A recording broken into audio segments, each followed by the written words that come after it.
Hello, Diane Hinchcliffe here, VP and Principal Analyst at Constellation Research. I cover future of work and CIO topics.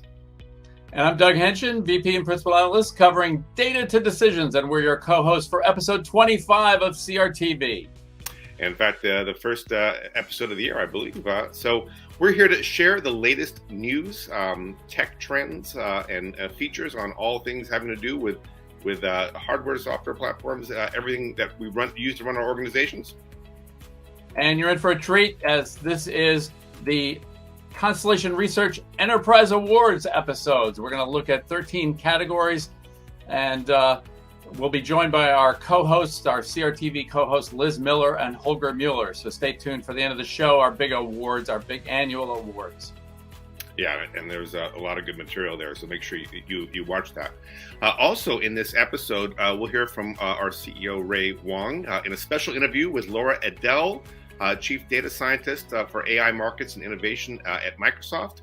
But first, let's get to the news. Doug, what's new in your world since the last episode of CRTV? Do you have predictions? 2022 should be shaping up to be an interesting year.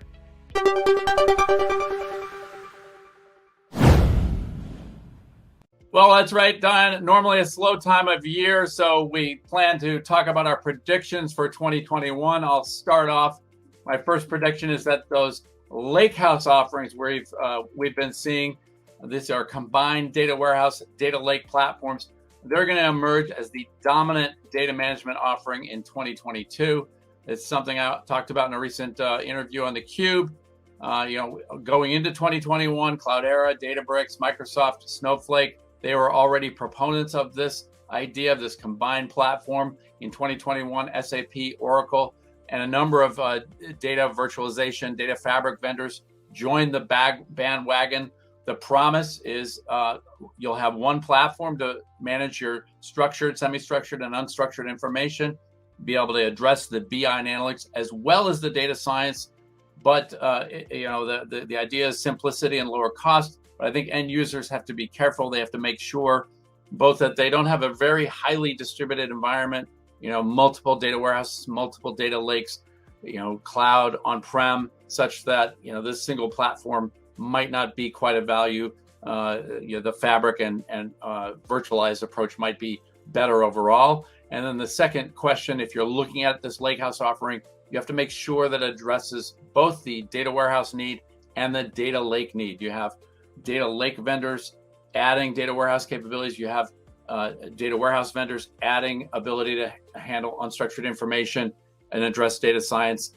They're new. Each of those camps are new at that new area. So make sure that new platform has that ability to do it all for you. Yeah, that's what do you got?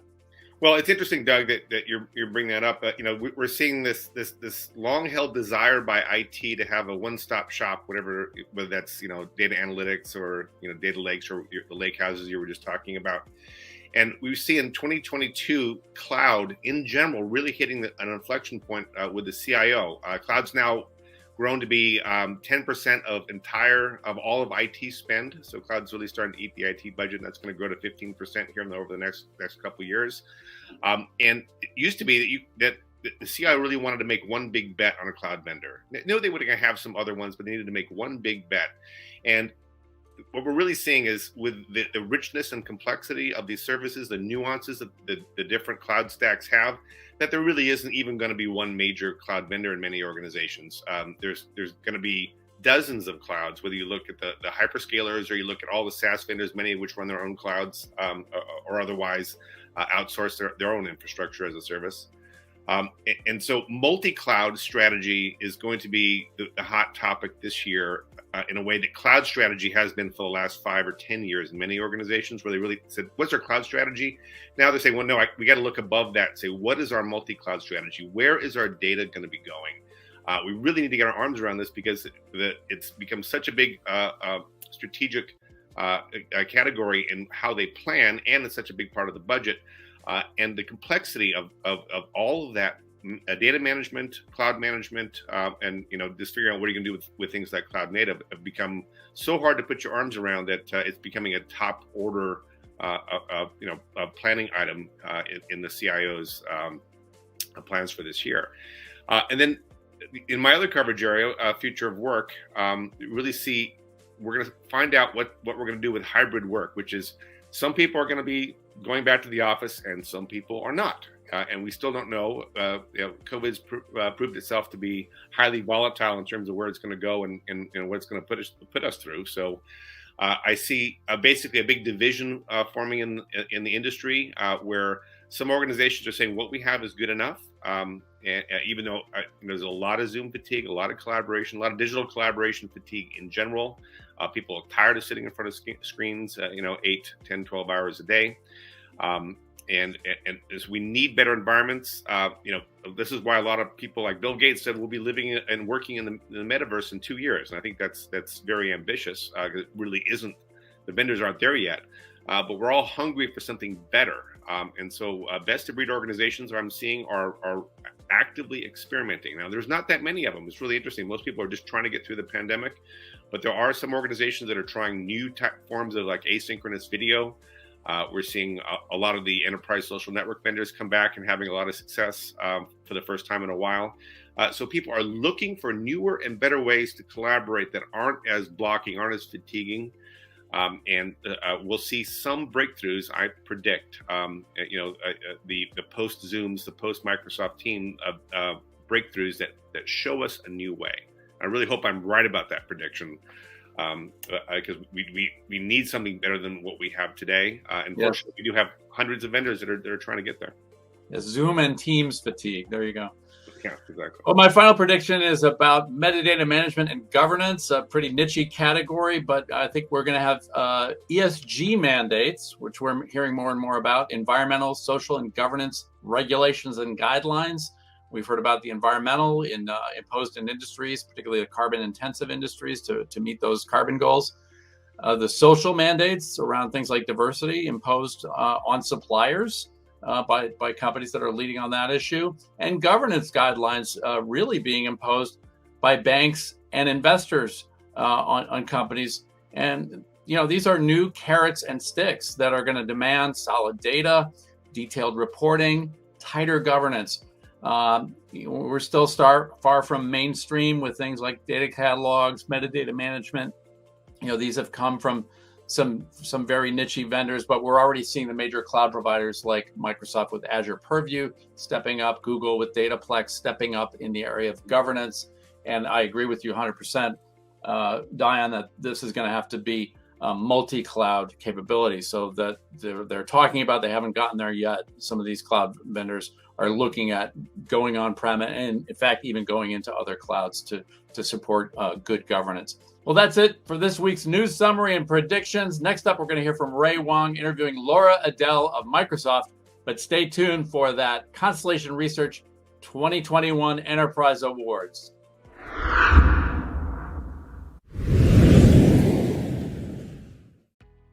Hi, everybody. We're here with Laura Adel. She's the chief data scientist, leading a team of data scientists at Microsoft focused on building new market opportunities in the AI and sustainability space. You're an award-winning podcaster, so I feel embarrassed. Change agent for women in tech and champion of tech for good. I love your podcast. So welcome to the show. How you doing on CRTV? Super excited to be here. So I'm a big fan, and so I feel very honored to be here. So thank you for the shout out, but I equally am just stoked to be on your show today. Hey, thanks a lot. One of the things that you and I've been following is really COP26. Yes. What's been going on? Sustainability. It's a hot topic. We're seeing a push for ESG metric reporting and standardization. So This is one of the areas where AI, sustainability, tech come together. How do you see this playing out for high-tech industries? I think right now it's the Wild West, and I think it's going to be the Wild West for the next few years. And why is that? We have no standards. There is no way to say that this company is greener than this company when it comes to reporting. And so if you think about it, just rolling back to the days of business intelligence and how we got to data science and AI, we need to have that standardization. And unfortunately, that's heavy lifting and it's painful to get everybody to agree. So the powers that be that are much greater than my pay need to come up and say, here's the standards, meet these standards, and boom, you have this standardization of ESG. And so I think that's what we're going to see is a lot of companies, a lot of startups coming together and trying to provide what they believe is that standard, whether it's green reporting, being able to monitor and report on vendors and how your spend is and who's more green than the other. But until they really come together under some sort of regulatory body that that says this is that standard, I feel like a lot of those startups might just exist in space for a while. And so I think the high-tech industry is really going to see a boom and then potentially a sort of neutralization. I don't want to say bust until we all can come together on that. You know, it's a really good point, right? We got IFRS standards that are different, SEC reporting's different, everyone's got different country level standards, but it's also an amazing opportunity for cloud companies, right? Because in regulation, what happens, right? You write once, right? And it goes everywhere. And people are like, oh, I don't want to do that. I don't want to be in that business. I'll just subscribe and I'll be in subscribe. I mean, the first time I heard about it, I was like, that is the most amazing idea. I'm in. What do I need to do to get there? And so I'm with you. You know, it's not something I want to build personally because I'm focused on other areas, but the person who comes up with it that has that compelling, you know, offering in play, I'm there. So I definitely agree with you. Well, hey, you've been talking a lot about, you know, AI, analytics, automation. I mean, throughout your career, you've been in so many different amazing places. So let me ask you this question about decision velocity. Like, one of the challenges that everyone's facing is making faster decisions. And you and I make decisions pretty quickly, one per second. But it takes us forever to get stuff out of management committee. It could be weeks, months, even quarters, sometimes years, right? And it takes forever, and we can't figure this out. And machines make hundreds of decisions, even thousands of decisions in a second. Yeah. And this asymmetry, I think, is really going to create a competitive advantage for those who can do it. And it's going to be a huge disadvantage for those who are still trying to decide, hey, you know, what color's our wall? You know, where do we move to? What do we have for lunch? Right. Exactly. So what do you think? How did companies get there? And how did we get high-tech companies to drink their own champagne? Because cobbler's son never has shoes. It's so true. You know, coming from having worked on Siri Generation 1 at Apple and then Expedia when it was in its infancy, you know, that was really high tech at its core. And, you know, decisions were being made so rapidly. I mean, the CEO sat a few seats down from me with the development team. We were all just there brainstorming in the war room together. And so I think that makes startup high tech companies very nimble. They can make decisions faster because they have to. They have to be fresh. They have to hit the market fast. They have to have that offering in the hands of the people that are going to make those decisions. And that's why they are so poised to just have that velocity on their side. When it comes to the big companies, you know, we need to take a page from that playbook and look at high tech to be able to say, hey, we cannot spend a quarter. We don't want to be the blockbuster. We want to be the future innovator. So we're here in 10, 20 years from now, driving the next, you know, metaverses of the future. And that's where big companies need to meet the high tech, smaller companies and how they're making those decisions. Otherwise, they're really going to become extinct. It's a great point too, and the role of analytics and DevOps, AI ML ops, or SRE. I don't know, I've got a million different names for this too, but it's all happening, right? I mean, people are actually using that to, you know, generate faster code. I mean, like, think about it, we're out of developers. Exactly. Yeah, it's amazing. And so, yeah, and so the ability to actually do that and bring synthetic data into the mix, but you are seeing 5 things, right? Cloud is in place, right? Getting the data in the right place, and then we talk about analytics, automation, and AI, and they're all coming together. But then that gives us as a point where there's challenges, right? I mean, where do AI and digital ethics play a role? What are some of the important components that we have to do for an area? You've been talking a lot about ensuring tech for good. Yeah. And, you know, this is an area that is near and dear to my heart because understanding the challenges that models that were built and training sets that we built 50 years ago around facial recognition that we built technology on, you know, today, and how they were based on a set of, you know, people. Not a diverse set of people, just a set of people today that when you look at how diverse our population is today, well, you can't use that training set to facially recognize if you don't accommodate for all the different types of people that are on the world today. And so when I look at responsible AI, it is making sure that we, the power of the data scientists, and we wield a very strong power with these hands, that we go into it and we put ethics and you know, removing bias and fairness at the forefront of everything we code and everything we build. And that's why one of the great things is when you have committees that are outside yourself and third parties that can come in and look at what you're doing and just give you that check mark to make sure that you're not going in with those blinders. It's a great way to approach this because we as data scientists sometimes don't see what we don't see when we're in that forest. And we need to really rise above it and think about the ethics of what we're building when it comes to things like who are we giving credit to today? You know, how are we doing facial recognition when it comes to all of these different government and, you know, small local government agencies, and making sure that anything we build to support that. And right now, literally AI is everywhere, even our smart devices. You know, it freaks me out in the middle of the the night when I hear all my devices wake up and say, connecting to my MacBook. I don't want to hear that. It's little things like that that make me start to doubt and trust in the technology. And if we don't have that trust in our technology, we don't have anything. And when you think about high tech and what they bring, well, with that rapid decision making comes the power to then need to slow down just a little bit to make sure they're doing things ethically and they're doing things responsibly so that we can grow AI and not have people doubt it in the future. It's a great point. I mean, it's going to be one of the top topics at the World Economic Forum, really, this notion of trust.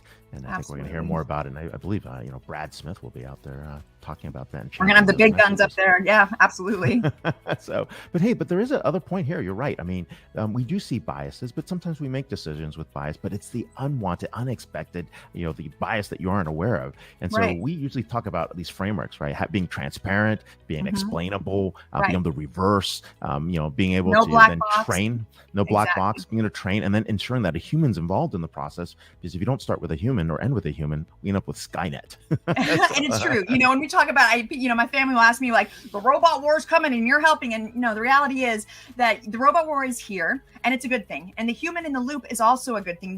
Having the human there working with, because right now we're not talking about sentient devices that have enough knowledge and capability from a decision support that humans have.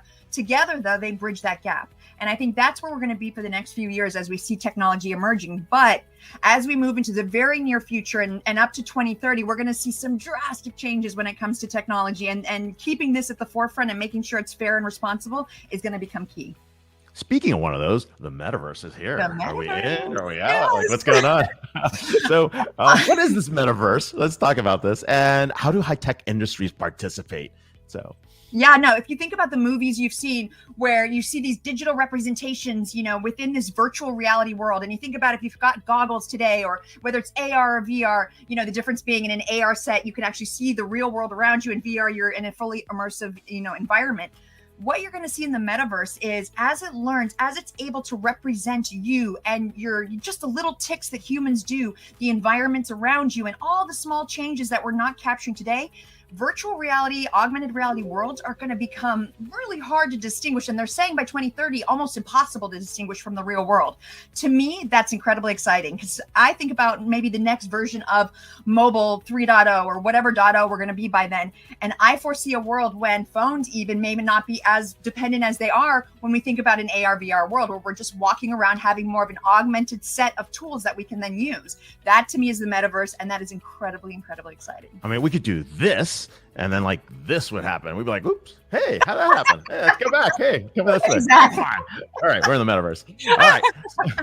So, okay, real quick, switching gears. You had some incredible experiences with your podcast, Analytics for Women in Tech and Girls in STEM. What are some highlights and programs you plan to build out for 2022? Absolutely. So, I think the things that have most impressed me are I have interviewed everybody from CEOs and powerful women to the 14-year-old who is just getting into being a data scientist. And you think about that they have similar challenges that blew my mind. And so understanding what those challenges are and helping to take it to more of a mentorship. How can we not just understand the challenges, but can we offer solutions to the challenges? So things like going through mentorship and reverse mentorship and partnering up people that have more similarities to find that. Because I know when I was starting out, I didn't know how to find a mentor. I was too afraid to ask somebody that I respected, what's the worst they can say? No. Okay, well, now I'm older and I understand that. But back then it was like, no, I can't. So really bridging together relationships and creating that network of people. I also, in my perfect world of a non-COVID environment, want to see all of my listeners, the 10,000, I know it's small, but come together and meet each other in some type of environment. That to me would be amazing. So that's really what I'm driving for. Oh, I agree. It'd be so nice to bring the physical world, digital world, have everything come back to life, and then meet in person for those networks. All right, lightning round. You ready? Yes. Favorite ice cream? Sorbet. Favorite EDM artist? Fatboy Slim, old school. Fatboy Slim. All right, going to classics. If we were headed to space, who'd you go up with? Jeff Bezos, Elon Musk, or Sir Richard Branson? It's hard. Definitely Sir Richard Branson, just because I think he's super cool, and Virgin Galactica has always impressed me from the early days that I heard about it. All right, what's the top sustainability goal you're going to meet in 2022? I'm going to continue to work towards ending hunger. Oh, wow. That's amazing. Well, Laura Adel, thank you so much for being here. Thank you for being on CRTV. Thank you for having me. Come back soon. All right, bye. Take care.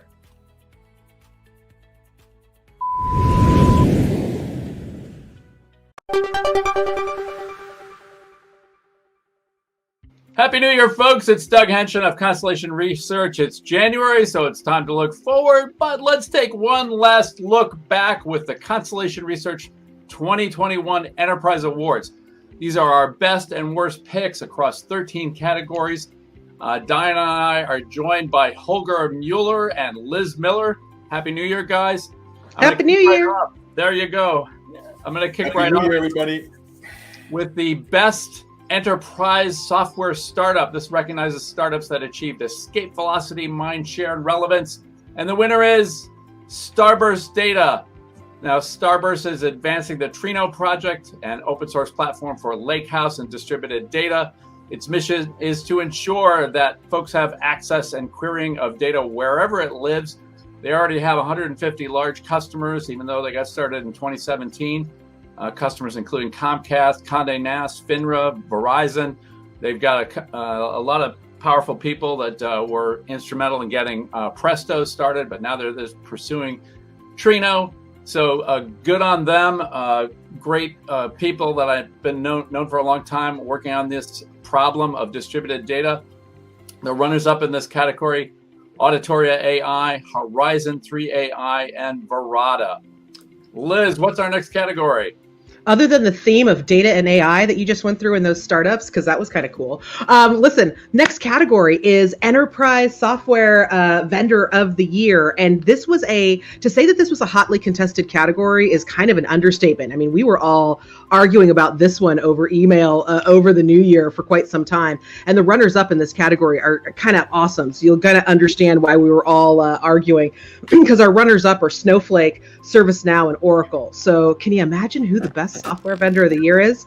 It's Adobe. Listen, Adobe's been killing it over 2021. Their revenues spoke to that, and they've been doing a really great job. But 2021 was really kind of the first year that you started to really hear everyone across the market, from integrators, partners, service providers, and customers, really taking Adobe seriously from a data perspective, which was really interesting. It has started to be something far more than kind of marketing tools for marketing problems, right? We're really talking about solving experience issues, both across employee issues, across customer experience issues. So Adobe's really stepping into its own. It's going to be really interesting where it takes it for 2022. Collaboration is the theme, certainly over at Adobe, and I think we're going to see that come through a lot more in 2022. So congratulations to Adobe, our Enterprise Software Vendor of the Year. Hey, now, Diane, I'm going to kick it over to you. All right. Well, thanks, Liz. Yeah, I love it, what Adobe's been doing in the last year or so. So the next category is Best Enterprise Services Vendor. Not necessarily a sexy category, but one that's really important to enterprises around the world as they look to augment their staff and to achieve all the things we're talking about in digital transformation. Our winner was Accenture. They need no introduction. They are leading the industry. And what's interesting is they've had tremendous results in terms of their financials. Their stock price is on target to reach an all-time high of close to 500 in the next year. And their bets on helping organizations with digital experience, digital transformation, cloud and security have really come through. And they've made a number of successful but very targeted acquisitions over the last year. And it was very interesting. When we were looking at them to rank them on this awards program, there are estimates that they will be the first company to reach 2 million employees by the end of this decade. So they're the largest employer in the world. They're on target for a private employer. Runner-up was, drum roll please, Wipro, who also had a tremendous year. A lot of folks thought that COVID was going to be very hard on services firms, and it was at first. As the company tried to figure out how to deliver their services, Wipro has been doing a tremendous job over the last couple of years in figuring out all those issues and navigating them. And they've also been turning in a tremendous set of financial results because of that. And also, they have been diversifying very successfully into manufacturing and a bunch of very interesting industries that is really helping them grow. So great to see what both of them have done. And now, over to my colleague, Holger Mueller, for the next category. Thanks, Dion, and lots of acquisitions last year happening. Let's look at the runners-up first. First up here is Salesforce Tableau buying Narrative Science, really interesting acquisition to make analytics and all these capabilities more interesting. Also runner-up Adobe and Frame.io, interesting part to improve video offerings, new ways of collaborating, working together. Also runner-up Intuit and MailChimp, right? You would have thought that Intuit would get into the mail automation marketing perspective, right? Who would have thought about that? But the winner, clearly the winner, is Oracle in the process of buying Cerner. That's a bold acquisition by Oracle, who's been a serious acquirer in the past anyway, but this is the biggest acquisition ever. Oracle's doubling down on healthcare. Not a bad move, fastest growing sector of the US economy. Strong position of Oracle already in there. If Oracle managed to put Oracle into every Cerner system in the market, very good for them. Also give them a play at the vertical cloud, right? Everybody's talking about vertical cloud. Oracle is buying the vertical cloud. There's only 2 players left in that market, so it's going to be interesting what key cloud competitors will be doing. So clearly, from our perspective, who's sitting on top of that is the Oracle Cerner acquisition. So next up, giving it back to Doug. Well, thank you, Holger. And our next category is the worst tech acquisition of 2021. This is the deal that had the least impact for customers, for the market, and for the overall direction of the industry. And the winner is Panasonic buying Blue Yonder. Wait, what? I mean, who knew Panasonic is in the business of helping customers to track supply chains? So maybe $7.1 billion for an IoT and edge computing firm in Blue Yonder isn't the worst idea, but maybe Panasonic, like Hitachi, kind of reminds me, needs to spin off a new brand that isn't so associated with consumer electronics. Toothbrushes? Shouldn't be on toothbrushes. Okay. Runners up in this category, Block plus Tidal. Liz, I know that was one of your favorites. Zoom plus Five9, the deal that wasn't, and Okta plus Auth0. Any comments there from the peanut gallery? Only that Okta and Auth0, they're it's like mixing oil and water, and the developer community really reviled the acquisition. Okta is a great enterprise company. Auth0 is really great for consumer logins. Right. Don't see it happening. They're both great separately. But this is not a Reese's peanut butter cup. Like, this is not that moment. It's just not. And the Square Tidal thing, I would have thought like that's the worst acquisition. But then like all of a sudden you got like Grimes selling NFTs for $6 million or whatever the heck's going on. And Tidal's now kind of shifting the payment model and how artists are getting paid in this new kind of digital way. So I don't know, like it's kind of a funky acquisition, but Square might have some interesting strategies up their sleeve, but I don't think I'm ready for any NFTs. I always wonder what were they drinking or eating before doing that. So exactly. Some of these acquisitions. Over to you. I love it. All right, next up is the best enterprise partnership. And the winner is Kyndryl plus Microsoft. No, Kyndryl is not an e-reader. It's the $19 billion infrastructure services firm that IBM spun out to concentrate on faster growing categories. Well, what better way to declare your newfound independence from IBM than to immediately strike a premier global alliance with Microsoft around Azure to support digital transformation projects. And then soon thereafterwards, it struck a deal with VMware around multi-cloud services. So no more IBM for everything. Let's tap the best of breed partners. Good for Kyndryl. Runners up, Google plus partnership with Ford, and ServiceNow partnering with 3C Logic. Next category is the best enterprise CEO. And the winner, Frank Slootman of Snowflake. Now, Frank took over as CEO back in April of 2019 with eyes set on that IPO, something he had done at Data Domain, something he had done at ServiceNow. We all knew Snowflake then knocked it out of the park in 2020 with a $3.9 billion IPO, the largest ever in software and the 5th largest in tech. So what did he do in 2021? Well, he kept Snowflake focused on keeping that momentum going, keeping it focused, ignoring calls for on-premises offering, doubling down on that fast cloud growth, single platform, not separate services, running on AWS, on Azure, on Google Cloud. And that focus was awarded in 2021 with triple-digit year-over-year growth. Our runners-up in this category, Rowan Trollope of Five9, Safra Katz, there you go, Holger, of Oracle. Dion, over to you for our next category. All right. Well, I have the honor of introducing the best new enterprise category for 2021, and that was ESG. If you've never heard of it, that's because it's relatively new. It's enterprise environmental, social, and governance. And these are platforms that reflect that organizations have to be focusing on a wider variety of issues, not necessarily related to directly their net profits. And these are things like social responsibility, the environment, going carbon neutral. That's becoming a thing now in cloud and IT, and figuring out as everything becomes digitized, how are we going to manage all our carbon footprints? We have to track all this and govern it. And what we've really seen is that the GRC category, that's governance, risk, and compliance, been around for 20 years and getting more popular, a way for organizations to use platforms to actually track all their governance requirements and how they're complying with it. And we're seeing a lot of ESG washing in that category. And so all the vendors that were in GRC are sending me emails about ESG now. But it's important. And it was probably the biggest major new category we were tracking last year. The runner-up is something that you probably have heard of, and that is the Metaverse economy. We had Facebook renaming themselves to Meta to show you how important that was. And this is really about creating new convergence points in virtual universes, where we bring in business models, we bring in more meaningful ways to collaborate and engage. Mass participation. We'll be meeting in the Metaverse soon, but it's runner-up because we won't really be doing it. We didn't do it last year, and we won't really be doing it this year. There are hardly any real vendors that haven't been already doing this for a long time and didn't get much traction. So what's new? Well, things like crypto are going to be woven through it. New payment models, new business models related to tracking of information in the Metaverse using the blockchain. If that sounds like a lot of buzzwords, you're right.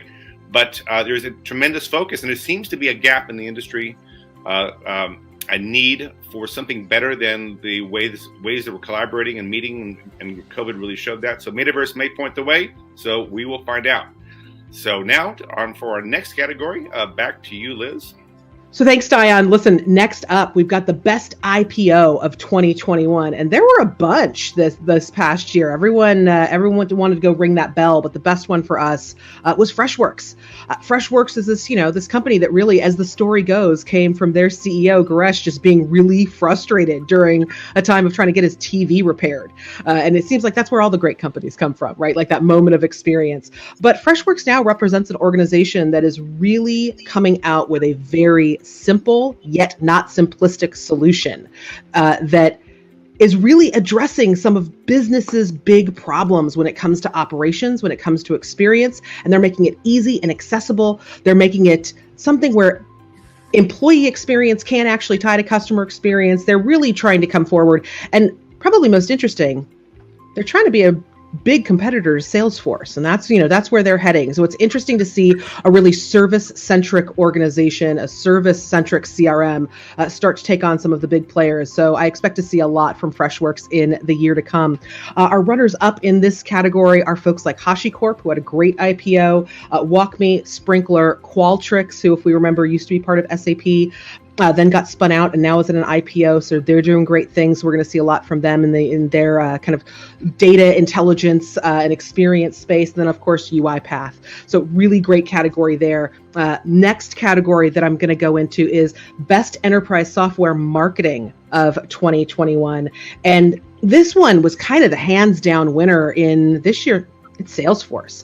Salesforce always does a great job with their marketing campaign. So looking at content, advertising, customer engagement events, kind of looking at the entire scope of marketing across their enterprise. But this year, they really took it to the next step by introducing Salesforce Plus. And what could have just been a really nice skinned platform for reused content that was already being filmed for events really turned into a broadcast center where they're really rethinking how content is pulled together, what content actually is, and how that's going to be delivered. And it really looks like, quite frankly, it looks like a cable news channel where they've got shows that are appearing. These are quick bites, really well produced, and they're really pushing the needle of where B2B content should be, because that's quite frankly where B2B content consumers want to be. So Salesforce took it this year, but we had some great runners up with Zendesk, UKG, and the folks over at Trade Desk. So really, really quality runners up there. Last category I've got for you today is Best Enterprise Software Ad Campaign, because yes, that is different than marketing. So Best Ad Campaign, we're giving this one to Microsoft. Microsoft is consistently good with their creative on their advertising. They've got everything from the ads that speak to the technical buyer that really wants to solve some big business problems, but then they've also got advertising that really speaks to the humor, the care, the empathy that people are looking for. And I think we're going to see a lot more of that as we head into 2022.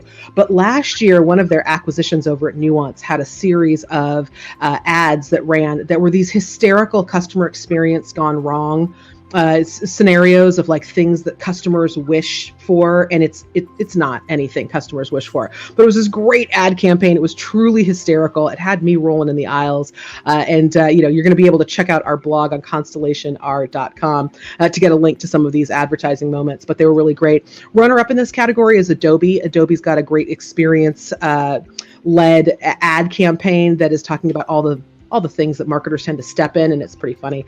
Listen, that's it for me. Holger, I'm turning it over to you. Well, thanks, Liz. Take a sip of water. That was a 3-category marathon, right? I'm not sure if I could make it to 2. All right, next one was a category which we're very worried about. We would have no shows for 2021 because it's Best Live Event. And to be anticlimactic to my fellow co-presenters, I start with the runners-up. First runner-up is Infosys America's Leadership Summit, a blueprint for how events should be in the future, will likely be in the future. Selected executives at an exciting session was the Madison Square Garden with a Knicks game for ending the whole thing up, topping off. So this destination kind of like events with selected speakers, very good speakers, and an exciting venue for that.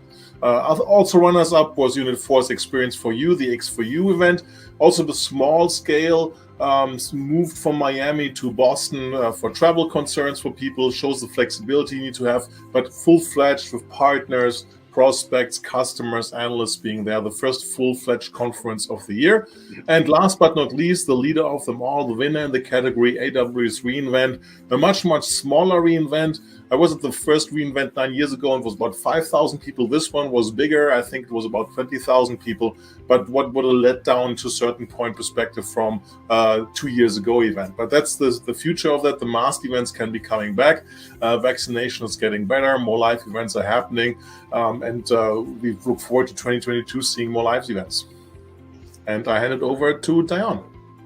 Thanks, Holger. All right, so I get to round out the last category of the Enterprise Awards for 2021. That's Biggest Tech Flop of the Year, which was kind of a tough one because technology had a really great couple years, especially last year, helping organizations get out of the pandemic or cope with it. But we do have a couple of winners here: voice chat app Clubhouse and their famed investor, Andreessen Horowitz. It certainly had its 15 minutes of fame last year. But if the dwindling notifications that I'm getting about Clubhouse chats are any indication, and of course, looking at the actual stats, we see that maybe they didn't quite knock it out of the park. And certainly their advertising the advertiser base seems pretty dubious. So that was the winner for this category this year.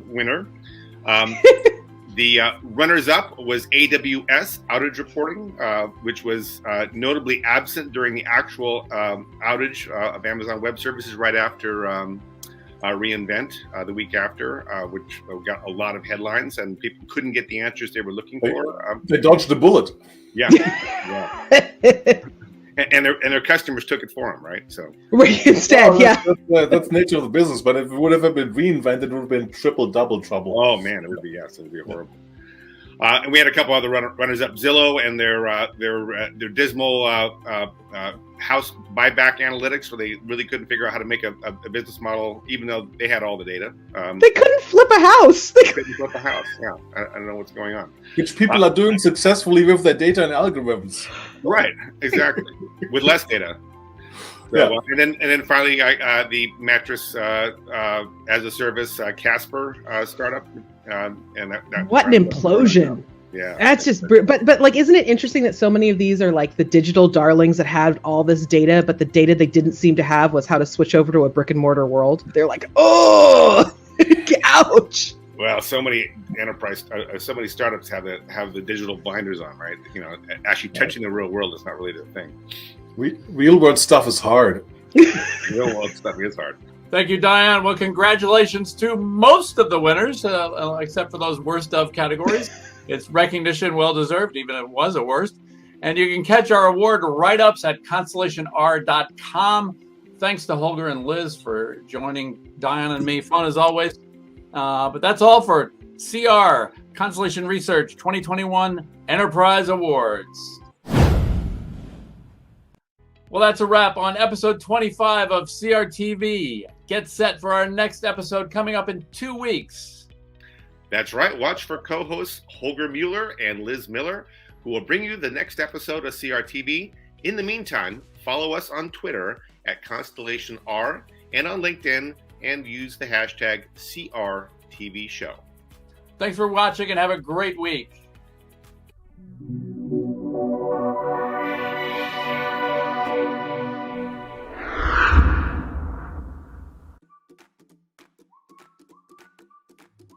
We should have done this on Friday.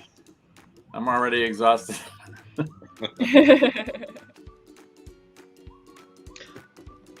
I'm done smiling. That's like, we had too much stuff. Well, here's the good news. No one's coming to yell at us if it goes over 30 minutes. Yeah. Normally we don't do redos here, but kind of fixes it. You don't have to.